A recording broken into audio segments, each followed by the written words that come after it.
안녕하세요. 증산도 대학생 포교회 태전 도안도장 조수정 도생입니다.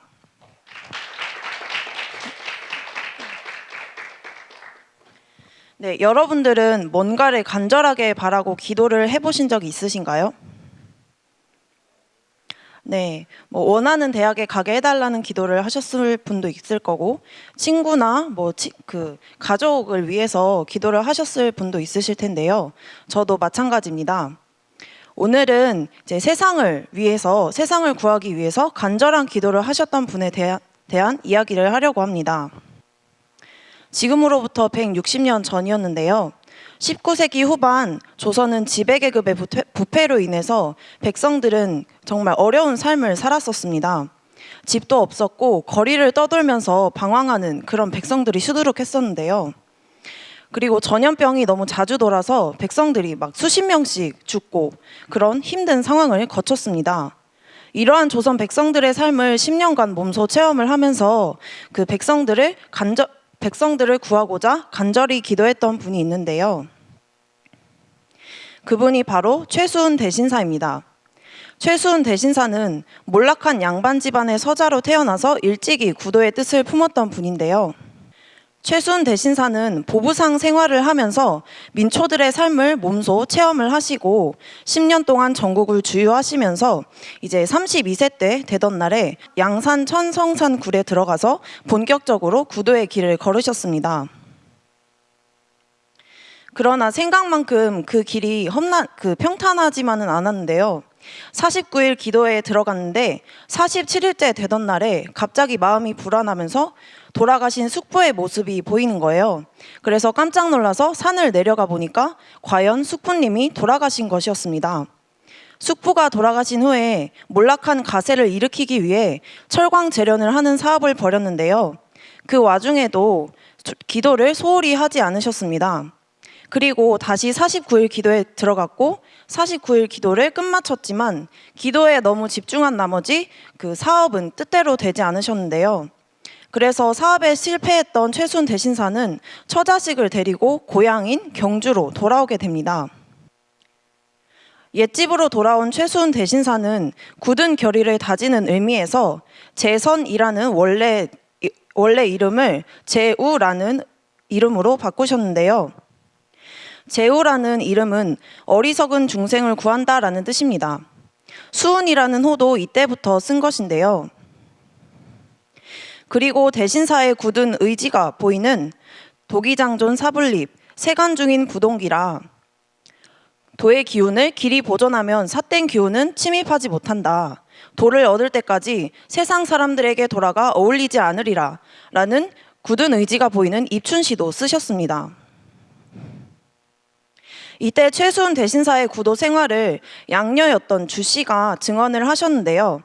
아버지는 언제 보아도 책을 보았으며 밤에는 나가서 하느님께 수없이 절을 하여 새로 지은 버선이 하룻밤이 지나면 버선코가 다 이지러지고 상할 정도였다라고 합니다. 이렇게 열심히 구도에 정진하던 어느 날 조카 생일 잔치가 있었는데 내키지 않지만 억지로 그 생일 잔치에 참여하게 되는데요. 하지만 얼마 지나지 않아서 몸이 떨리고 한기가 느껴지는 한편 마음이 안정되지 않아서 집으로 돌아가시게 됩니다. 집에 와서도 정신이 혼미하고 미친 것 같기도 하고 술에 취한 것 같기도 하여 엎어지고 넘어지고 마룻바닥을 치며 몸이 저절로 뛰어오르기도 하고 기가 뛰노라 병의 증상을 알 수 없으며 말로 형용하기 어려운 상태가 되었는데요. 그리고 문득 공중에서 하나님의 목소리가 들렸습니다.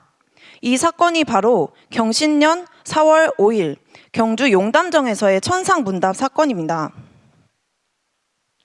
최수훈 대신사의 천상문답 사건은 근대사의 한 획을 긋는 충격적인 사건이었습니다. 증산도 도전 4편 9장을 보면 최수훈이 성경신이 지극하기에 내가 천강설을 내려 대도를 열게 하였다라는 상제님의 말씀이 있는데요. 상제님께서는 지극한 마음으로 간절히 기도하는 최수훈 대신사의 마음에 응하여서 천명과 신교를 내리신 것입니다.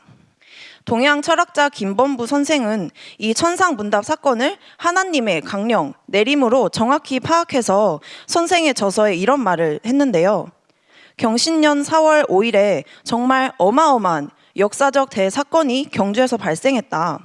수훈 최재훈은 천계를 받았다는 것이다. 이것은 역사적 대강령이다. 라면서 최수훈 대신사의 천상문담 사건을 이렇게 가히 충격적인 인류사를 뒤흔든 엄청난 사건이라고 얘기를 했습니다. 하지만 대신사는 처음에 그 목소리가 하느님의 음성인 줄 모르셨어요. 그래서 막연하게 그냥 하늘에 기도했을 뿐 그 유교적인 전통에서 살았던 최수훈 대신사에게 인격신 하나님은 너무 낯설었던 존재였기 때문인데요. 한 신선의 목소리인 줄 알았던 최수훈 대신사는 음성의 주인에게 누구시냐고 물었습니다. 그러자 음성의 주인께서 이렇게 말씀하십니다.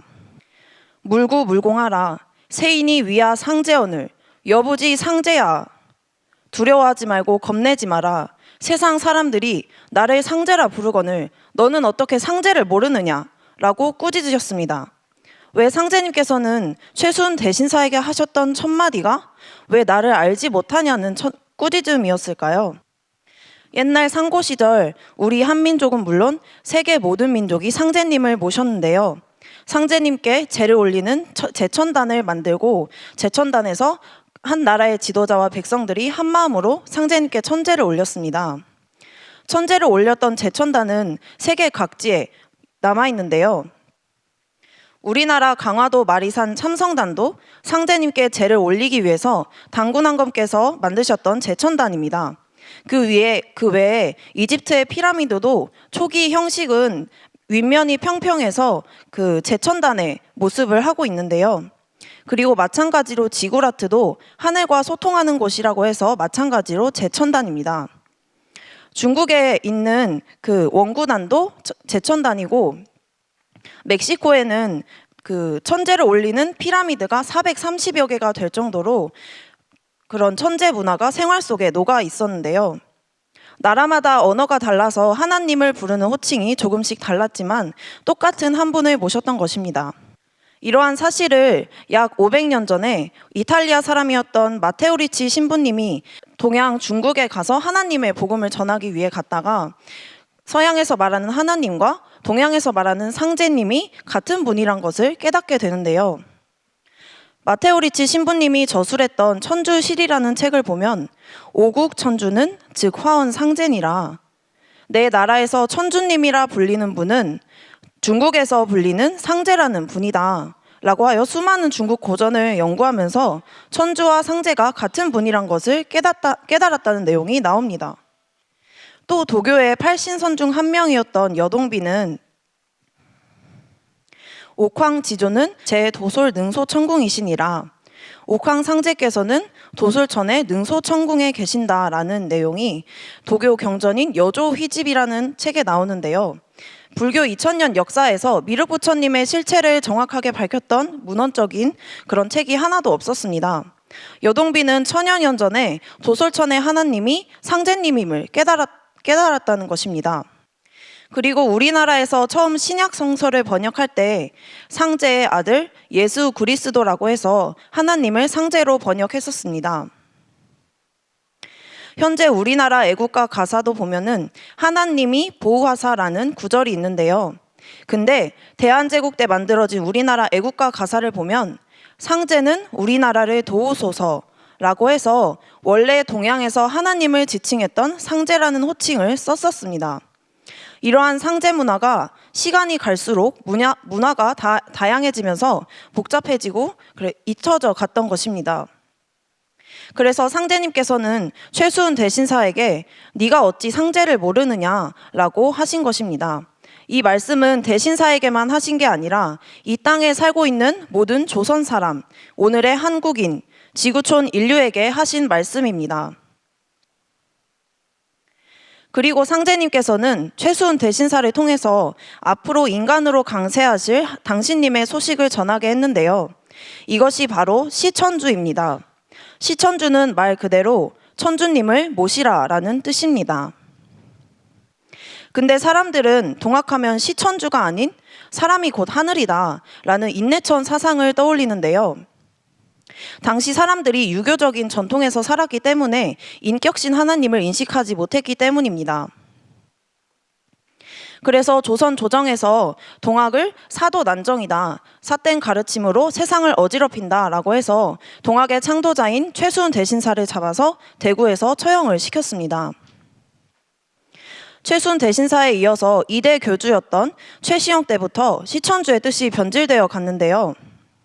최시영은 신은 초월적인 존재로 인간에게 천명을 내리는 존재는 아니고 그것은 사람의 마음속에서 키울 수 있는 신이다 라는 양천주 사상을 설파했고, 3대 교주 손병희 때에 와서는 동학을 천도교로 개명하면서 사람이 곧 하늘이다 라는 인내천 사상이 동학의 종지가 돼버렸습니다. 최수훈 대신사의 시천주는 인격신 천주님을 전제로 하였으나 손병희 때에 와서는 완전히 자연의 하늘로 바뀌어버린 것인데요. 이 인내천 사상은 더 나아가서 시천주의 시자는 하나님을 깨달았다는 뜻이다, 천주의 주는 내 마음의 님이다 라고 하여 내 마음을 내가 모신다 라는 것으로 변질되어서 시천주가 완전히 왜곡되어 버렸습니다. 원래 최수훈 대신사가 선언했던 시천주는 상제님께서 수화주문, 나의 주문을 받으라 라고 하시며 내려주신 시천주 조화정 영세불망 만사지 열석자에 있습니다. 시천주주는 상제님이 직접 자작하신 상제님의 주문입니다. 이 주문을 내려주시면서 너에게 무궁무궁한 도법을 주노니 닦고 다듬어 수련하여 글을 지어서 사람들을 가르치고 법을 정하여 덕을 펴면 너로 하여금 장생케 하여 천하에 빛나게 하리라 라고 하셨습니다. 상제님께서 직접 내려주신 시천주 주문에는 어떤 대도의 말씀이 깃들어 있을까요? 시천주 조화정은 천주님을 모시면 천주님의 조화를 내려받는다, 조화가 열린다라는 뜻입니다. 이 조화를 최수훈 대신사께서는 몸소 체험을 하셨는데요. 최수훈 대신사는 천상문답 사건 이후에 약 1년간 상제님의 음성이 계속 들리셨습니다. 10월 어느 날이었는데요. 상제님께서 최수훈 대신사에게 부모님 성묘를 가라라고 말씀하십니다. 그래서 최수훈 대신사는 다음날 성묘를 준비를 하려고 하는데 갑자기 큰 비가 내리기 시작하는 것입니다. 그래서 최수훈 대신사가 당황하니까 상제님께서 즉시 가라 라고 하셔가지고 조카의 말을 빌려서 왕복 50리길을 왔다 갔다 하셨는데요. 같이 갔던 하인이 있는데 큰 비가 왔는데도 불구하고 비에 젖기는커녕 최수훈 대신사의 머리에 태양이 둘러 있었다고 합니다. 그래서 조카가 놀라서 물었는데요. 큰 비가 왔는데 어찌 젖지 않았습니까? 라고 물으니까 최수훈 대신사께서 이것은 천주의 조화다 라는 말씀을 하셨습니다. 이 말씀을 듣고 조카가 최수훈 대신사에게 도를 전해받기를 원했는데요. 대신사의 이러한 체험을 통해서 앞으로 인간으로 강세하실 천주님을 모시면은 이러한 천주님의 조화신권을 내려받을 수 있다는 것을 알 수 있습니다. 다음 부분인 영세불망 만사지는 만사지의 은혜를 영세토록 잊지 못한다라는 뜻입니다. 어떤 것이든지 깊이 있게 배우지 않으면 금방 잊어버리곤 하잖아요. 그래서 불망, 영원히 잊지 않는다, 영원히 깨어 있는다는 게 매우 중요합니다. 만사지는 우주 안에서 일어나는 과거, 현재, 미래를 초월하는 것입니다. 세상 만사를 다 알게 되는 거죠. 천주님의 조화를 내려받으면 앞으로 이러한 만사지 문화에서 살게 됩니다. 그리고 천주님의 성령을 내려받는 주문이다 라고 해서 강령주문 8자가 있는데요. 지기금지 원위대강입니다. 지기는 말 그대로 지극한 기운이라는 뜻입니다. 지극한 성령의 기운을 크게 내려주시길 원하옵니다 라는 뜻입니다. 천주님이 내려주신 시천주 주문에 대한 내용은 용담유사에도 나와 있는데요. 열석자 지극하면 만권시서 무엇하리 라는 최수훈 대신사의 동학가사 구절입니다. 이 시천주 주문의 열석자를 제대로 알고 읽기만 하면 세상에 내놓으라 하는 모든 책을 읽어도 별 볼 일 없다라는 말입니다. 증산도 도전 말씀에 이런 말씀이 있는데요. 다 함께 읽어보겠습니다. 시천주주의 큰 기운이 갈마 있나니 주문을 많이 읽으면 소원하여 이루지 못하는 일이 없느니라. 시천주주를 읽어서 병을 고치기도 하고 신안이 열려서 신도 세계를 체험하는 등 조화로운 일이 많이 일어났는데요. 시천주주는 앞으로 오실 상제님의 강세를 알리고 상제님의 도법을 따르면 새로운 세상이 열린다라는 것을 노래한 천주님의 노래입니다. 동서양의 성자들의 가르침은 결론적으로 하나님이 오신다라는 것을 한 목소리로 외쳤는데요.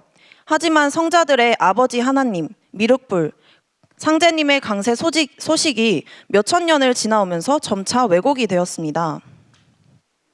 기독교의 아버지 하나님은 초월신으로서 절대 오실 수 없고 아들인 예수가 다시 재림한다라는 예수 재림설로 왜곡되었고, 석가의 말법 시대에 미륵불의 도를 따르라는 말씀은 미륵불은 56억 7천만 년 후에 온다고 하여 신빙성을 잃었습니다. 공자가 말했던 상제님은 시간이 지나면서 자연의 하늘로 의미가 바뀌었고 상제님께서 동방 땅에 출현하신다는 소식은 점차 잊혀져 갔습니다.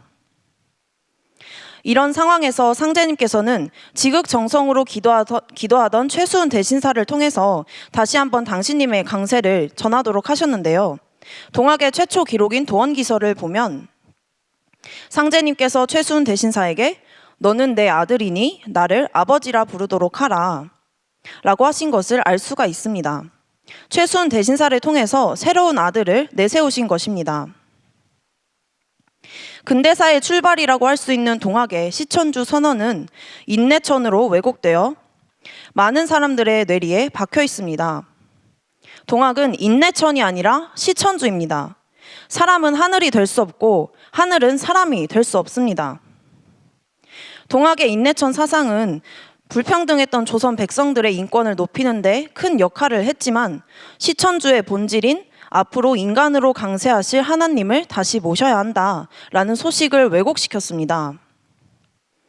이에 상제님께서는 최수은 대신사에게 내린 천명과 신교를 거두고 마침내 1871년에 전라도 고부 땅에 강세하셨습니다. 그리고 당신님의 가르침이 참 동학임을 선포하셨는데요. 다 함께 읽어보겠습니다. 나를 믿는 자는 무궁한 행복을 얻어 선경의 낙을 누리리니 이것이 참 동학이니라. 동학의 본래 가르침인 시천주를 그대로 이어받아 동학의 꿈을 성취한 것이 바로 참동학 증산도입니다. 증산도는 증산 상제님의 가르침이란 뜻입니다. 기독교의 주기도문을 보면 하늘에 계신 우리 아버지, 아버지의 이름을 거룩하게 하시며 아버지의 나라가 오게 하시며 아버지의 뜻이 하늘에서와 같이 땅에서도 이루어지게 하소서라는 구절이 있습니다. 기독교 서학에서 외쳤던 아버지 하나님이 동방 땅에 강세하신다는 것을, 그리고 이미 1871년에 인간으로 강세하셨다는 구원의 소식을 세상 사람들은 모르고 있습니다. 서학의 결론이 동학입니다. 진정으로 하나님 아버지의 도를 구하는 이들이라면 반드시 동학의 시천주를 알아야 합니다. 기성 종교의 목적은 앞으로 대변혁이 올 것을 알리고 그때 인간으로 오시는 하나님을 만나라는 것이었는데요. 이때는 인간으로 오신 증산 상제님의 도를 만나야 할 때입니다. 이상으로 마치겠습니다. 감사합니다.